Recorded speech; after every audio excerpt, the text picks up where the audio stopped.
It's 6 p.m. here in Korea. Welcome to our newscast. I'm Daniel Che. Let's begin with the headlines. President Park Geun-hye embarks on an 8-day trip that takes her to Russia, China, and Laos to attend a series of international events as well as crucial bilateral talks on the side. A foundation to help the Korean victims of Japan's wartime sex slavery confirms it's received the promised fund from the Japanese government, and now it can get to work on putting that money to use. For the first time in 20 months, Korea's exports, once considered the nation's main economic pillar, records positive growth, with key items showing a significant on-year recovery. President Park Geun-hye embarks on an 8-day trip to Russia, China, and Laos come Friday. Economy and security will remain her key focus at the multilateral summits and one-on-one talks with our world leaders. Song Ji-sun starts us off. President Park's trip begins in Vladivostok, where she'll attend the Eastern Economic Forum. Park will deliver a speech as the guest of honor at the event hosted by Russian President Vladimir Putin, aimed at fostering development and growth in the Far East. Seeking to jointly counter North Korea's growing nuclear threat will be one item on the agenda during bilateral talks with Putin. At her next stop, the G20 in Hangzhou, China, she'll hold a sideline summit with the president of the host country, Xi Jinping. President Park will likely call on Beijing to play a greater role in pressuring Pyongyang on its nuclear ambitions and try to bring China closer to Seoul's position on the deployment of the U.S. THAAD missile defense system to counter those threats. The presidential visit is aimed at boosting the potential for economic growth while strengthening cooperation with the international community in denuclearizing North Korea by implementing UN Security Council resolutions. A series of bilateral talks with Saudi Arabia, Egypt, and Italy is also scheduled during the G20 summit. At this year's meeting, where inclusive growth is the key phrase, Park will promote Seoul's innovation drive as a new model for global growth. President Park will propose Seoul's creative economy as a model for an innovative, inclusive economy to contribute to the G20's future growth, while also calling for a greater role for the member countries in promoting free trade against recent protectionism. At our last stop, the ASEAN Summit in Vientiane, Laos, Park will seek to lay the foundations for greater trade and investment with the massive economic bloc. President Park will sit down with U.S. President Barack Obama, while talks with Japanese Prime Minister Shinzo Abe are also being arranged. In a series of bilateral and multilateral summits, President Park will repeat her call for world leaders to guide Pyongyang to the right choice by sending a strong message for the implementation of international sanctions. Song Ji-sun, Arirang News. With China gearing up to host its first G20 summit, Beijing is determined to make the event a success. That includes shutting down factories and tightening security as well. Hwang Jie files this report from Hangzhou. Hangzhou, located 2 hours away by car from Shanghai, is a city renowned for being one of China's 7 ancient capitals. It boasts its picturesque natural scenery like here at the West Lake. But the city is not just about scenic attractions. It's also home to the headquarters of Alibaba, China's biggest e-commerce company. The local GDP ranks 10th among all of the country's 600-plus cities. And this week, Hangzhou will bring together leaders from around the world for the G20 summit. Through this event, China hopes to put on display its rise as a global power by successfully seeing through the international gathering without a hitch. Security checks are extremely heavy here in Hangzhou in eastern China ahead of the G20 summit set to take place in early September. Security guards and police officers are seen every 5 to 10 meters around this Olympic Sports Center that you see behind me, where the meeting will take place. A drive around the city shows eerily empty but pristine streets ready to greet visitors. Factories are closed for the first 7 days of the month, designated a temporary holiday by the government for local residents. This is all to make sure the city is free of safety risks. Although a disruption to people's everyday lives, we found most enduring with pride. It's for safety reasons, and the event also brings vitality to the country. I can't understand. I support the event taking place here, so it's okay. It's really nice that the event raised our reputation locally and internationally. Residents here are glad that Hangzhou is hosting the G20. We hope to see more of these events. Only a couple of days now remain until the event. During the annual meeting, world leaders from 20 different countries, as well as leaders from global organizations like the UN and the IMF, will discuss issues centering on low-growth woes threatening the world economy in hopes of finding a common solution. Hwang Jie, Arirang News, Hangzhou. The Reconciliation and Healing Foundation, set up to help the Korean survivors of Japan's wartime sex slavery, has confirmed it's received the roughly $10 million in funding promised by Tokyo. Oh Jung-ho tells us more. The Seoul-based Reconciliation and Healing Foundation confirmed on Thursday that it has received the Japanese government's cash transfer of 1 billion yen, or roughly $10 million. This, as Korea and Japan implement the landmark bilateral deal reached late last year on Tokyo's wartime sexual slavery, in which Japan apologized for its atrocities and pledged a financial contribution to help the survivors and the families of those now deceased. Today, the $10 million was transferred, 100% of it from the Japanese government's budget. The foundation is now set for the Reconciliation and Healing Foundation to get to work on its projects. About 20% of the fund is expected to be used to administer projects for the victims as a group to heal their scars and restore their dignity. The remainder and the lion's share of the fund will be given directly to the victims. Each survivor is to receive about $90,000 and the families of the deceased about $18,000. But some surviving victims aren't satisfied with the deal or the nature of the fund, saying what's missing is Japan being held legally responsible. 12 victims have filed a lawsuit against the Korean government, saying the government could have done more to secure compensation for the victims. Seoul's foreign ministry said it'll comply with any orders from the court and promised that the Comfort Women Foundation will listen to the views of victims and focus on them as it carries out its projects. Oh Jung-ho, Arirang News. Korea's rival parties failed to approve the budget supplement intended to breathe new life into Korea's stagnant economy. Kim Young-gil fills us in on their regular session, which got off to an unproductive start. The ruling Saenuri Party was furious over the content of Thursday's parliamentary address by National Assembly Speaker Chung Se-gyun.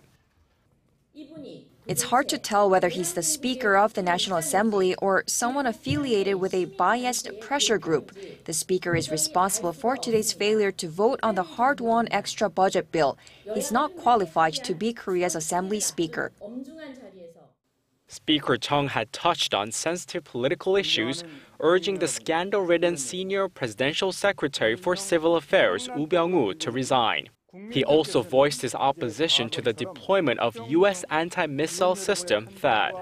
Korea's National Assembly Speaker is required to leave aside his party affiliation when carrying out his duties. The ruling party said Speaker Chung had violated that rule. Meanwhile, the main opposition Minju Party of Korea accused the Saenuri Party for using the Speaker's address as an excuse to boycott the plenary session, calling it a well-calculated political motive to disrupt the passage of the budget supplement. After days of marathon talks over the $9.8 billion in extra spending, the rival parties had agreed to vote on the bill on Thursday. As for next year's budget, lawmakers will get down to work this Friday. The relevant committees will start reviewing the spending plan worth $360 billion as the National Assembly needs to finalize the bill by December 2nd. Kim Young-gil, Arirang News. Korea's exports have finally made a turnaround, snapping the record 19 straight months of decline. For more on what could be the start of a new momentum for the country's exports, we turn to our Kim Min-ji. It's a rise for the first time in 20 months. The Trade Ministry says Korea's outbound shipments rose an estimated 2.6% in August from a year earlier to $40.1 billion. After falling for 19 straight months since January of last year, the turnaround provides a glint of light for the country's exports, once the economy's main pillar. We saw a rise in the number of workdays, the strongest performance this year in chips and petrochemicals, which are part of the 8 key export items that saw growth. Unit prices also shifted to positive gains of 6.1%. In terms of the country's 13 key export items, outbound shipments edged up 1.7% last month from a year ago, in stark contrast to the 12% fall in July. Exports of semiconductors, petrochemical products, and flat panel displays also hit their highest monthly value so far this year.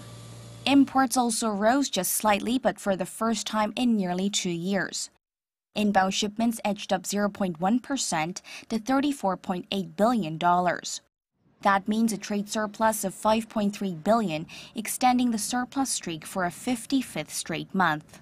While expected improvements in unit prices and volume for key items paint a rosy picture for the latter half of the year, downside risks do linger.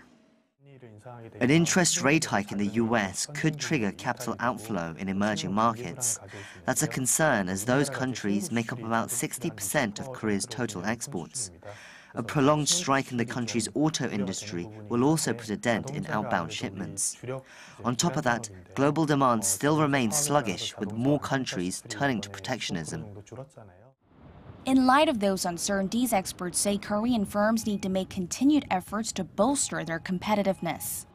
To do that, companies are urged to keep investing in R&D to create new products and boost their brand image. They're also advised to make use of free trade deals and Hallyu, or the Korean wave, to keep exports growing. Kim Min-ji, Arirang News. After Hanjin Shipping filed for court receivership on Wednesday, the imminent collapse of the company that was once the nation's biggest shipper is affecting world trade. Hwang Ho-jun highlights how the repercussions are being felt around the world. Less than 24 hours since the trade giant of Korea filed for bankruptcy protection, and the news has shocked the global trade market. Ports around the world, including those in China, Spain, and the US, have denied access to Hanjin ships over fears that Hanjin's creditors could seize the cargo vessels before they dock, not to mention the ships potentially not being able to pay their fees. In fact, a smaller-sized Hanjin vessel, the Hanjin Rome, was seized by a creditor in Singapore late on Monday. Experts say more docks around the world will follow suit. The Wall Street Journal reported that U.S. exporters are jostling to rebook containers with other carriers to reload their cargoes, ahead of the retail boom that accompanies Thanksgiving, Hanukkah, and Christmas.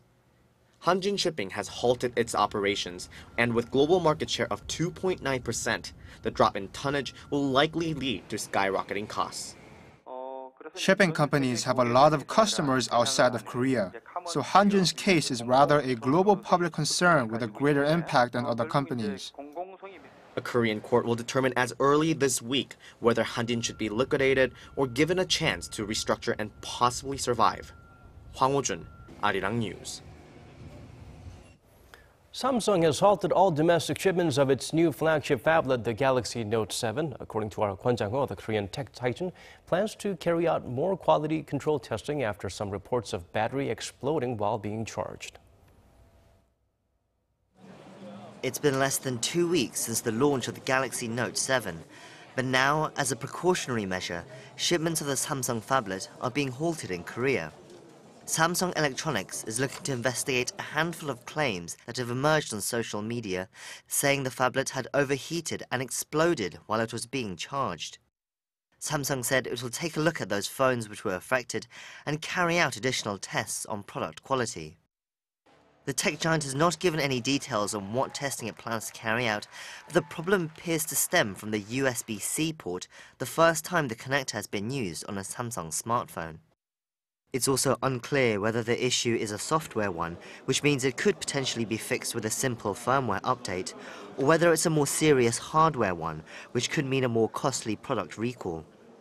Korean media are quoting sources saying that it is a hardware issue with a faulty battery to blame, and that a mass recall notice will be made on Thursday. Samsung has not stated whether shipments to any international markets have been affected, with different regions having different variants of the phone. Demand for the Note 7 has been strong, with pre-orders reaching 400,000 units in Korea alone, double that of the previous incarnation, the Note 5. But with Apple expected to announce its new iPhone next week, the pressure is on for Samsung to deal with the issue quickly to maintain its sales momentum in the second half of the year. KWON Jang-ho, Arirang News. Elsewhere around the world, Brazil's president has been impeached by the country's Senate. Her former second-in-command has been sworn in as the new chief. Yoon-shin updates us on Dilma Rousseff's fall from grace.